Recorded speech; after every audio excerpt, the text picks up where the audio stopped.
ഉദ്ഘാടനത്തിന് ഒരുങ്ങി കോഴിക്കോട് മെഡിക്കൽ കോളേജിലെ രണ്ടാമത്തെ മലിനജല സംസ്കരണ പ്ലാന്റ് അമൃത് പദ്ധതിയിൽ ഉൾപ്പെടുത്തി 12 കോടി രൂപ ചിലവഴിച്ചാണ് പ്ലാന്റ് നിർമ്മിച്ചിട്ടുള്ളത്. ദിവസേന 10 ലക്ഷം ലിറ്റർ ശേഷിയുള്ള പ്ലാന്റാണ് പണി പൂർത്തിയായിരിക്കുന്നത്. ആദ്യത്തെ മലിനജല സംസ്കരണ പ്ലാന്റ് ഒക്ടോബർ 5-ന് പ്രവർത്തനം ആരംഭിച്ചിരുന്നു. ശുചിമുറി മാലിന്യം സംസ്കരിക്കാനുള്ള സംവിധാനമടക്കം പുതിയ പ്ലാന്റിൽ സജ്ജമാണ്. Dental college, nursing college, medical college hostel, പേവാർഡുകൾ, ലെക്ചർ തിയേറ്റർ കോംപ്ലക്സ് എന്നിവിടങ്ങളിലെ മലിനജലമാണ് പുതിയ പ്ലാന്റിലെത്തിച്ച് സംസ്കരിക്കുക. സാധാരണക്കാർ ഏറെ ആശ്രയിക്കുന്ന ഒരു ഹോസ്പിറ്റൽ നിലയ്ക്ക് കേന്ദ്ര ഗവൺമെന്റ് വലിയ കൈത്താങ്ങ് നമുക്ക് ലഭിച്ചിട്ടുണ്ട്. അപ്പം പുതിയ ഉദ്ഘാടനം ചെയ്യപ്പെടുന്ന ഈ സീവേജ് പ്ലാന്റ് അമൃത് പദ്ധതിയിൽ ഉൾപ്പെടുത്തിക്കൊണ്ട് ഈ സീവേജ് പ്ലാന്റിനും അതേപോലെ PMSSY പദ്ധതിയിൽ ഉൾപ്പെടുത്തിക്കൊണ്ട് നമ്മുടെ എമർജൻസി വാർഡും ഒക്കെ നരേന്ദ്രമോദിയുടെ പ്രത്യേക ശ്രദ്ധയോടുകൂടി കോഴിക്കോട് ലഭിച്ചിരിക്കുകയാണ്. സംസ്കരിച്ച വെള്ളം കനാലിലൂടെ ഒഴുക്കിവിടും.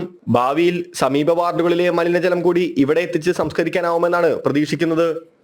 ജനം, കോഴിക്കോട്.